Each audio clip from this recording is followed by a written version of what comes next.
कंचन ने उस बड़े घर को देखा और बस देखती रह गई। उसे ये तो पता था कि उसकी शादी एक बड़े घर में हुई है, पर इतना बड़ा घर, वो तो हैरान रह गई। शादी के जोड़े में खड़ी हुई वो बस एकटक उस बड़े से घर को देख रही थी, जिसके बाहर कई गाड़ियां खड़ी थी। उसे देखने से ही लग रहा था कि जैसे वो कोई राजमहल हो। कंचन, इधर उधर क्या देख रही हो बेटा? इस चावल के लोटे पर पैर लगाओ और अंदर आ जाओ। अपनी सास की आवाज सुनकर कंचन असली दुनिया में आई और उसने लोटे पर पैर लगाया और गृह प्रवेश किया।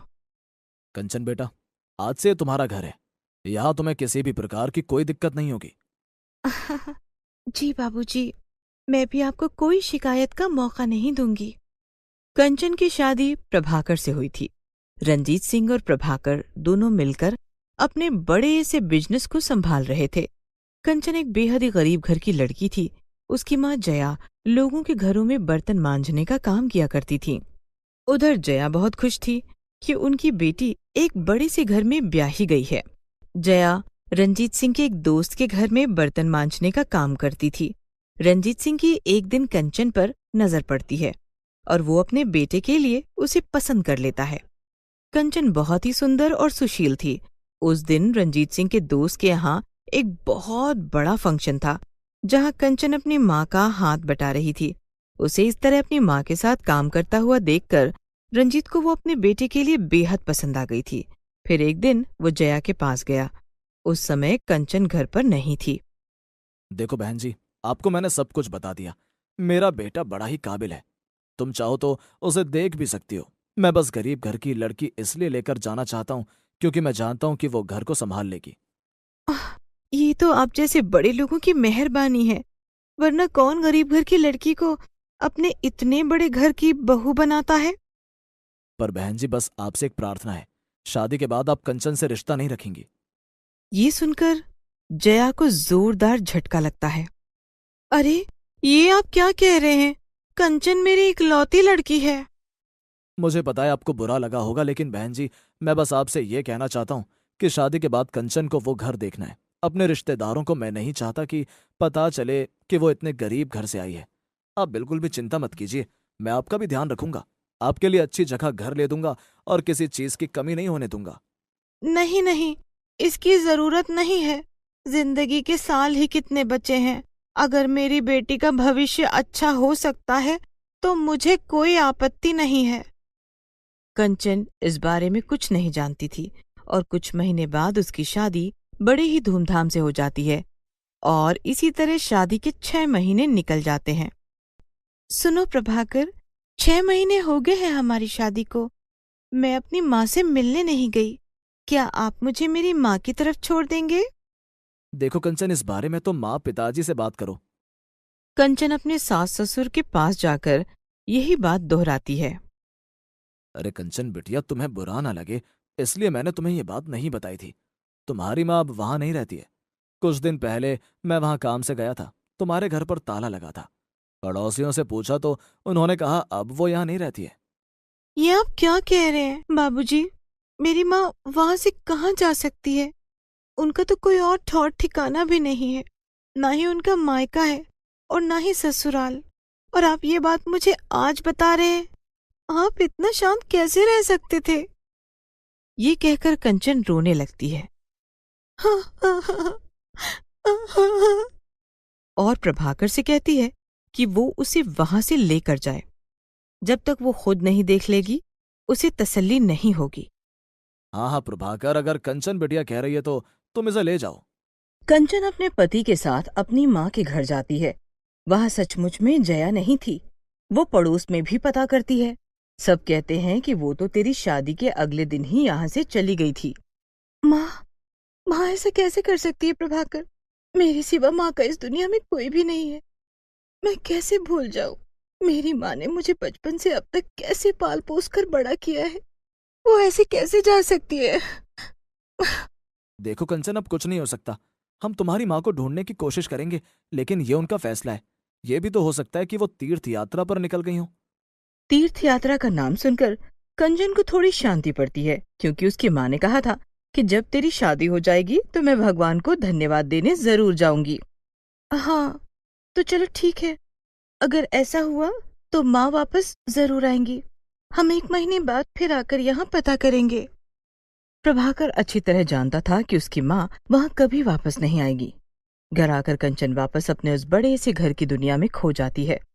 सास ससुर की सेवा करना, पूरे घर के नौकरों से काम करवाना और हर चीज का ध्यान रखना, सब कुछ कंचन ही कर रही थी। लेकिन बीच बीच में उसे अपनी माँ की बहुत याद आती है और वो रोने लगती है। माँ, तू कहाँ चली गई? माँ। प्रभाकर, कंचन का ख्याल रखना। मैं जानता हूं वो अपनी माँ को ढूंढने की कोशिश करेगी, लेकिन तुम उसे किसी ना किसी काम में उलझा कर रखना बेटा। देखो, लड़की बहुत अच्छी है, सारे घर को देखो कैसे संभाल रखा है, और मुझे पूरा यकीन है कि वो जिंदगी भर तुम्हारा साथ देगी। ठीक है पिताजी, आप बिल्कुल भी चिंता मत कीजिए। फिर 2 महीने बाद ही कंचन सारे घर वालों को खुशखबरी देती है कि वो माँ बनने वाली है। अरे बहू, तूने तो ये खुशखबरी देकर हम लोगों को बहुत खुश कर दिया है। बस भगवान तुझे और तेरे बच्चे को ठीक रखे। माँ जी, इतनी बड़ी खुशखबरी है, एक बारी माँ की तरफ हो आती हूँ। क्या पता वो वापस आ गई हो। उन्हें पता चलेगा कि मैं माँ बनने वाली हूँ तो वो बहुत खुश होंगी। कंचन, तुम्हें वहां जाने की जरूरत नहीं है। मैंने पता किया था, तुम्हारी माँ अभी भी वहां नहीं आई है। ये सुनकर कंचन उदास हो जाती है। और उधर जया, वो शहर ही छोड़ चुकी थी और अब एक बड़े से घर में काम कर रही थी। वो वहां पर खाना पकाने का काम कर रही थी। सबको उसके हाथ का खाना बहुत पसंद था। उस घर की मालकिन भी बहुत अच्छी थी। एक दिन वो जया से कहती है, सुनो जया, तुम जब से यहाँ पर काम पर लगी हो तुमने कभी भी छुट्टी नहीं ली, और ना ही तुम कभी किसी से मिलने जाती हो, ना ही तुमसे कोई मिलने आता है। क्या तुम्हारे घर परिवार में कोई नहीं है? नहीं नहीं मालकिन, ऐसा कुछ नहीं है। मेरी बेटी है, बहुत बड़े घर में उसकी शादी हुई है। अच्छा, तो फिर वो तुमसे कभी मिलने क्यों नहीं आती? उसका तो बहुत दिल करता होगा मुझसे मिलने का, लेकिन उसके ससुर ने कहा था कि देखो, आपकी बेटी अब बड़े घर की बहू बन रही है, इसलिए उसका रोज आपसे मिलने आना जाना ठीक नहीं लगेगा। मेरी इकलौती बेटी है मालकिन, बस मैं उसकी खुशियों के लिए वहां से चली आई, पर मैं दिन रात उसे बहुत याद करती हूँ और भगवान से उसके लिए प्रार्थना भी करती हूँ। ओह, सुनकर बहुत दुख हुआ। ये बलिदान एक माँ ही दे सकती है। उधर कंचन एक प्यारे से बेटे को जन्म देती है। वो आज भी अपनी माँ को याद कर रही थी, लेकिन अब उसे भी नहीं पता था कि उसकी माँ इस दुनिया में भी है या नहीं। इसी तरह देखते देखते 2 साल निकल गए। घर की जिम्मेदारियां और बेटे को संभालने में कंचन के दिन बीत गए, लेकिन उसे अब रह रहकर माँ की याद आ रही थी। एक दिन, देखो भाई, कल शाम को सब लोग समय से तैयार हो जाना। मेरी एक बहुत करीबी दोस्त है, उनके बेटे की शादी है, हम लोगों को वहां जाना है। ठीक है पिताजी, हम समय से तैयार हो जाएंगे। कंचन, तुम्हें कोई सामान चाहिए तो बताओ। चलो ऐसा करते हैं, बाजार चलते हैं, जो जो तुम्हें चाहिए ले लो, और सनी के लिए भी कपड़े चाहिए तो ले लेना। नहीं, ऐसा तो ज्यादा खास सामान नहीं चाहिए। हाँ, सनी के लिए कुछ चीजें चाहिए। चलो, वो लेने चलते हैं। अगले दिन शाम को पूरा परिवार शादी में शामिल होने के लिए जाता है। काफी देर तक वो लोग उन लोगों से मिलते जुलते हैं और फिर कंचन एक जगह बैठ जाती है। सनी इधर उधर भाग रहा था। वो उसे देख रही थी कि तभी सनी एक बूढ़ी औरत से टकरा जाता है। अरे बच्चे, चोट लग जाएगी, इधर उधर कहाँ भाग रहे हो? उधर सनी को गिरता हुआ और एक बूढ़ी औरत के साथ देखकर कंचन वहां आ जाती है। सनी बेटा, चोट तो नहीं लगी? और आंटी, मैंने आपको देखा, आपने इसे संभाल लिया, थैंक यू सो मच। और जैसे ही कंचन पलटती है, कंचन की आंखें हैरानी से फैल जाती हैं। वो जया को अपने सामने खड़ा हुआ देखकर हैरान हो जाती है। जया तुरंत अपने मुंह पर कपड़ा रखकर वहां से जाने लगती है कि कंचन उसका हाथ पकड़कर अपनी माँ के गले लग जाती है। उधर रंजीत सिंह और उसका परिवार, वहां पर अमीर गरीब लोग ये सब देखकर हैरान हो जाते हैं। माँ, तू कहाँ चली गई थी? तुझे पता है मैं कितनी परेशान थी, कितने सालों से तुम्हें ढूंढ रही थी। तुम अपनी बेटी के साथ ऐसा कैसे कर सकती हो माँ? तुम्हें एक पल के लिए भी मेरी याद नहीं आई? कंचन, मैं तुझसे बाद में बात करूंगी बेटा। यहाँ यहाँ सबके सामने मुझे माँ मत कहे। ये, ये तुम क्या कह रही हो माँ? मैं अपनी माँ को माँ न कहूँ तो किसको कहूँ? और तुम ऐसे डर क्यों रही हो? और तुम यहाँ क्या कर रही हो? तभी वहां पर जया की मालकिन आ जाती है। अच्छा, तो तुम हो जया की बेटी? ये सवाल तुम अपनी माँ से नहीं, अपने ससुराल वालों से करो। क्या मतलब इस बात का? जया की मालकिन के बेटे की ही शादी थी, जहां पर वो सब लोग आए हुए थे। रंजीत, प्रभाकर वगैरह सब वहां पर आ जाते हैं। तब कंचन को सारी हकीकत पता चलती है। ये सुनकर कंचन अपनी माँ के गले लग जाती है और अपने ससुराल वालों से कहती है, क्या एक बड़े से घर में शादी करने की इतनी बड़ी सजा होती है? कैसे आपने मेरी माँ को मेरे से मिलने से मना कर दिया? अगर यही काम मैंने इन 4 सालों में आपके बेटे और आपके बीच में किया होता तो? मैंने बड़े घर में बहू बनकर आपके पूरे घर को संभाल लिया, और आप लोगों ने क्या किया? हाँ, मेरी माँ गरीब है तो मुझे उससे दूर कर दिया। अरे मत लाते गरीब घर से बहू। कंचन, बेटा मेरा मतलब था। मैं आपकी इज्जत करती हूँ बाबूजी। मैंने आपसे वादा भी किया था कि मैं कभी आपको कोई शिकायत का मौका नहीं दूंगी, और मुझे उम्मीद है मैंने कभी दिया भी नहीं होगा। लेकिन आपने जो मेरे साथ किया, नहीं चाहिए मुझे। ये बड़ा सा घर, ये धन दौलत, ये सोना चांदी मेरी माँ से बढ़कर मेरे लिए कुछ भी नहीं है, कुछ भी नहीं। और ये कहकर कंचन जया के गले लगकर रोने लगती है। जया भी अपनी बेटी के गले लगकर जोर जोर से रोने लगती है। रंजीत सिंह और उसका पूरा परिवार कंचन और जया से माफी मांगता है। नहीं नहीं, मैं तो लड़की की माँ हूँ, मुझसे इस तरह माफी मांगकर मुझे शर्मिंदा मत कीजिए। नहीं बहन जी, मुझे बहुत बड़ी गलती हो गई। मैं अपनी बेटी से अपना घर जोड़ने की उम्मीद करी और मैंने दोनों का घर तोड़वा दिया। कंचन वापस घर नहीं जाना चाहती थी, लेकिन जया ने उसे समझा बुझाकर वापस उसे उसके ससुराल जाने के लिए कहा। लेकिन इस बार रंजीत सिंह ने खुद हाथ जोड़कर जया को साथ चलने के लिए कहा, और फिर सबके कहने पर जया को भी कंचन के साथ जाना पड़ा। हरिपुर गांव में राम प्रसाद अपने परिवार के साथ रहता था। उसके परिवार में उसकी पत्नी कमला, बड़ा बेटा अमन, उसकी पत्नी शांति और छोटा बेटा रमन रहते थे। राम प्रसाद एक रिटायर्ड स्कूल के अध्यापक थे। उनके पेंशन के पैसों से ही घर का गुजारा चलता था। वो सभी मिलजुल कर एक साथ रहते थे। अमन छोटा मोटा काम करता था और रमन अपनी पढ़ाई पूरी करके किसी काम की तलाश में था। सब कुछ सही चल रहा था कि एक दिन अचानक राम प्रसाद की तबीयत खराब हो जाने की वजह से उनका देहांत हो गया। राम प्रसाद की मृत्यु के बाद पूरा परिवार शोक में डूब गया था। राम प्रसाद की कुछ जमा पूंजी थी जिससे अब घर चल रहा था। एक दिन अमन की पत्नी शांति अपने पति से कहती है, अजी सुनते हो, अब आगे क्या करना है? पिताजी के मरने के बाद अब आप क्या करोगे? आपने कुछ सोचा है? हाँ वही सोच रहा हूं, पर कुछ समझ नहीं आ रहा कि क्या करूं। अरे मैं तो कहती हूँ कि जो पैसे पिताजी ने आपको रखने के लिए दिए थे, उन पैसों से तुम अपने लिए एक नया घर और कुछ काम करने की सोचो, ताकि हमारा भविष्य सुरक्षित हो। और हाँ, बाकी बची हुई जायदाद का बंटवारा कर दो। हाँ शांति, तुम बिल्कुल सही कह रही हो। पिताजी के दिए हुए पैसों के सही इस्तेमाल का अब समय आ गया है। मुझे मंडी के पास एक दुकान और एक मकान ले लेना चाहिए। कुछ दिन ऐसे ही बीत गए। एक दिन शांति अपने पति अमन और अपने देवर रमन से कहती है, मुझे लगता है अब आप दोनों को जायदाद का बंटवारा कर लेना चाहिए।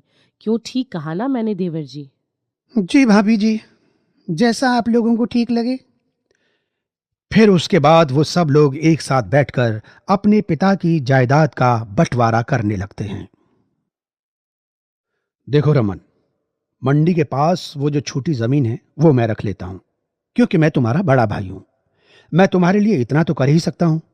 और हां, वो जो घर के सामने वाली बड़ी जमीन है उसे तुम रख लो। इसके बारे में क्या बोलते हो बताओ? अगर तुम्हें कोई दिक्कत है तो अभी बोल दो। नहीं नहीं भैया, मुझे कोई दिक्कत नहीं है। आप मुझसे बड़े हैं और आप जो भी फैसला लोगे वो मेरे भले के लिए ही होगा। मुझे आपके फैसले से कोई परेशानी नहीं। आपको जैसा सही लगे आप करो। माँ जी, अगर आप चाहें तो हमारे साथ चलकर रह सकती हैं, हमें बहुत खुशी होगी। नहीं नहीं बहू, अपने जीते जी तो मैं इस घर से दूर नहीं जा सकती हूँ। तुम मेरी चिंता मत करो, रमन है ना मेरा ध्यान रखने के लिए। तुम लोग जाओ और आराम से रहो। बंटवारा हो जाने के बाद उसी रात को शांति अपने पति से कहती है, ये आपने क्या किया? छोटी जमीन खुद के लिए और बड़ी जमीन देवर जी को दे दी। ये कैसा बंटवारा किया आपने? मुझे तो कुछ भी समझ नहीं आ रहा है। आखिर चल क्या रहा है आपके दिमाग में? मुझे कुछ बताओगे भी या नहीं? अरे अरे शांत हो जाओ, मैंने बहुत सोच समझ कर ये फैसला लिया है। अरे मंडी वाली जमीन छोटी है पर मेरी दुकान के लिए काफी लाभदायक है। और वो घर के सामने वाली जमीन है, वो तो सालों से बंजर है, वहां तो फसल भी नहीं उगेगी। इसलिए मैंने वो जमीन रमन को दे दी। क्यों, अब आई ना बात समझ में? हाँ हाँ, ये तो बहुत सही किया आपने। कुछ समय बाद अमन ने मंडी की जमीन के ऊपर अपना घर बनाया और उस घर में एक दुकान किराने की भी खोल ली। उधर दूसरी तरफ रमन को कहीं भी नौकरी नहीं मिल रही थी। धीरे धीरे जमा पूंजी भी अब खत्म होने लगी थी। इसलिए एक दिन कमला अपने बेटे रमन से कहती है, बेटा रमन, अब तुम नौकरी की आस छोड़ दो। तुम अब अपने हिस्से की जमीन पर फसल उगाओ। मन लगाकर अगर तुम इस काम को करोगे तो तुम इसमें भी सफलता हासिल कर सकते हो। ठीक है माँ, जैसा आप कहें। माँ की बात मानकर अगले दिन सुबह सुबह रमन हाथ में कुदाल लेकर अपने खेत पर जाता है। खेत पर जाकर वो देखता है कि वो जमीन तो बिल्कुल सूखी और बंजर पड़ी है। अब ये देखकर रमन सोच में पड़ जाता है। हे भगवान, ये जमीन तो बिल्कुल बंजर है, एक तो नौकरी भी नहीं मिल रही और अब ऊपर से मेरे नसीब में ये बंजर जमीन, कैसे उगेगी फसल इस पर? फिर भी रमन पूरे आत्मविश्वास के साथ कुदाल लेकर खेत को खोदना शुरू कर देता है। इस तरह 5 से 4 दिन में उसने पूरी मेहनत और लगन से पूरा खेत खोद दिया। उसके बाद उसने खेत में बीज बोई और 2-3 महीने बाद आखिरकार रमन की मेहनत रंग लाती है और उस बंजर जमीन पर फसल उगनी शुरू हो जाती है। रमन ने अपने खेतों की खुदाई के लिए अब 2 बैल भी खरीद लिए। रमन को भी अब खेती करना बहुत अच्छा लगने लगा था, तो इसलिए उसने अब अपने आसपास की कुछ और जमीन भी खरीद ली। खेती का काम अब बढ़ने लगा था, इसलिए रमन ने अपनी मदद के लिए कुछ मजदूर भी रख लिए थे जो उसकी खेती की कामों में मदद करते थे। सालों से जो जमीन सूखी और बंजर पड़ी थी, रमन की मेहनत से वो जमीन अब उपजाऊ और हरी भरी हो गई थी। चारों तरफ पहले सूखा ही सूखा दिखाई देता था, अब वहां हरियाली ही हरियाली थी। एक दिन कुछ गांव वाले रमन के खेतों के पास से गुजर रहे थे। उन्होंने जब वहां हरे भरे खेत देखे तो वो आपस में बात करने लगे। ये जमीन तो पिछले कई सालों से बंजर पड़ी थी। इस जमीन पर फसल उगाना बहुत मुश्किल काम था। हाँ भाई, ये तो रमन के नसीब का खेल है। देखो कैसे ये बंजर जमीन अब उपजाऊ हो गई। हाँ भैया, सही कहा, ये सब नसीब का ही खेल है। वरना किसी को यकीन भी था कि कभी इस जमीन पर भी ऐसी फसल होगी। मेहनत भी पूरी की है भाई रमन ने, बहुत ही मेहनती लड़का है। उन लोगों की बातें रमन की माँ कमला सुन लेती है और अपने बेटे की तारीफ सुनकर बहुत खुश होती है। कुछ दिन बाद अब फसल भी तैयार हो गई थी। एक दिन रमन अपनी फसल को बोरियों में भरकर बेचने के लिए बैलगाड़ी में रखकर घर से मंडी के लिए निकल पड़ा। अनाज के व्यापारी के पास जाने के लिए मंडी के अंदर से होकर जाना पड़ता था। जब रमन मंडी से होकर जा रहा था तो उसको उसका बड़ा भाई अमन देख लेता है और सोचता है, अरे ये तो रमन है, पर इसके पास ये इतनी सारी बोरियां अनाज की कहां से आ गईं? मैंने तो इसको बंजर जमीन दी थी, फिर ये सब कैसे? इतनी सारी बोरियां रमन के पास? रमन मंडी के एक अनाज व्यापारी के पास जाता है और अपने अनाज की बोरियों को अच्छे दामों पर बेच देता है। उसकी फसल बहुत अच्छी हुई थी, इसलिए उसकी सारी बोरियां हाथों हाथ बिक गई। वहीं दूसरी तरफ अमन की दुकान अच्छे मुनाफे में नहीं चल रही थी। रात को जब अपनी दुकान बंद करके अमन घर जाता है तो वो अपनी पत्नी से कहता है, अरे पता है, आज मैंने रमन को देखा, मंडी से गुजर रहा था। वो क्या कर रहा था मंडी में? अरे अनाज से भरी हुई बैलगाड़ी थी उसके साथ। क्या? पर आपने तो कहा था कि वो जमीन बंजर है और उस पर कभी भी फसल नहीं उगेगी। हाँ, वो जमीन बंजर ही थी, पर पता नहीं। अरे जब बंजर थी तो फिर फसल कहाँ से आई? अरे भाग्यवान, तुम परेशान मत हो। मैं कल ही फसल के व्यापारी के पास जाता हूँ और पता करता हूँ कि ये चक्कर क्या है। हाँ हाँ, पता करो कि उसके पास फसल आई कहाँ से। अगले दिन वो फसल के व्यापारी के पास जाता है। नमस्कार, कैसे हो भैया? अरे अमन, तुम आओ आओ, सब ठीक है? आज कैसे आना हुआ इधर? अरे बस वो पास वाले गांव जा रहा था तो सोचा आपसे भी मिलता चलूं। ओ, बहुत अच्छा किया तुमने। और बताओ, कैसा चल रहा है आपका व्यापार? अब क्या बताऊं अमन भाई, जब से तुम्हारे छोटे भाई ने फसल उगाने का काम शुरू कर दिया है तब से मेरा कारोबार तो बढ़ने ही लगा है, एकदम बढ़िया चल रहा है। ओह अच्छा। हाँ, अब तो रमन हमारे गांव का बहुत ही मशहूर किसान बन गया है। व्यापारी के मुंह से अपने छोटे भाई की तारीफ सुनकर अब अमन से नहीं रहा गया और वो तुरंत वहां से अपने भाई के खेत में गया। वहां जाकर उसकी आंखें फटी की फटी रह गईं। जहां कभी हर तरफ बंजर जमीन दिखाई देती थी, अब वहां चारों तरफ हरे भरे लहराते खेती खेत नजर आ रहे थे। ये सब देखकर अमन को अपनी गलती पर बहुत ही पछतावा हुआ और फिर वो सोचने लगा, हे भगवान, मैंने अपने छोटे भाई के साथ इतना गलत किया, ये मुझे नहीं करना चाहिए था। वहां से सीधा वो घर जाकर अपनी पत्नी से कहता है, अरे सुनती हो, आज मैं रमन के खेत में गया था। तुम्हें यकीन नहीं होगा, अब वो जमीन बंजर नहीं रही, उस खेत में अब हरी भरी फसल लहरा रही है। शांति बहुत चालाक औरत थी। अपनी पति की बात सुनकर वो तुरंत कहती है, अच्छा तो ये बात है, तो तुम एक काम करो, किसी तरह बहला फुसलाकर ये जमीन भी अब तुम अपने नाम करा लो। नहीं नहीं, बिल्कुल नहीं। अब मैं तुम्हारी किसी भी उल्टी सीधी बातों में नहीं आने वाला। तुम्हारे कहने पर ही मैंने अपने भाई के साथ बहुत गलत किया था। मैं कल वहां जाऊंगा जरूर, पर जमीन हथियारे नहीं, अपने छोटे भाई से माफी मांगनी। तुमको भी चलना है तो चलना मेरे साथ, वरना जो करना है करो।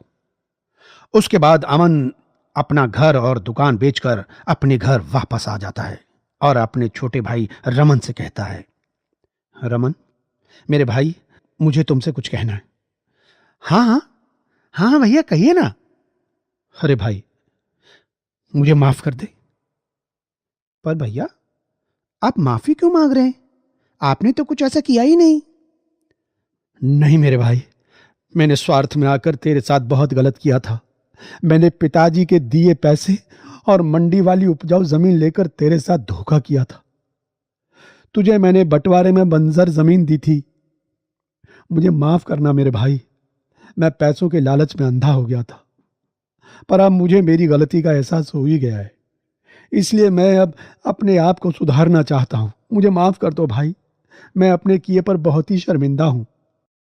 भैया, आप मुझसे बड़े हैं, आप मुझसे माफी मत मांगिए। आपको अपनी गलती का एहसास हो गया है, मुझे इस बात की खुशी है। अब हम दोनों भाई मिलकर मेहनत और लगन से फसल उगाएंगे। अपने छोटे भाई के मुंह से ये सब सुनकर अमन बहुत खुश हुआ और अब अगले दिन से अमन और रमन दोनों एक साथ खेतों पर काम करने के लिए जाने लगे थे और शांति घर के कामों में अपने साथ कमला का हाथ बटाने लगी थी। उस दिन के बाद वो लोग पहले की तरह खुशी खुशी रहने लगे थे।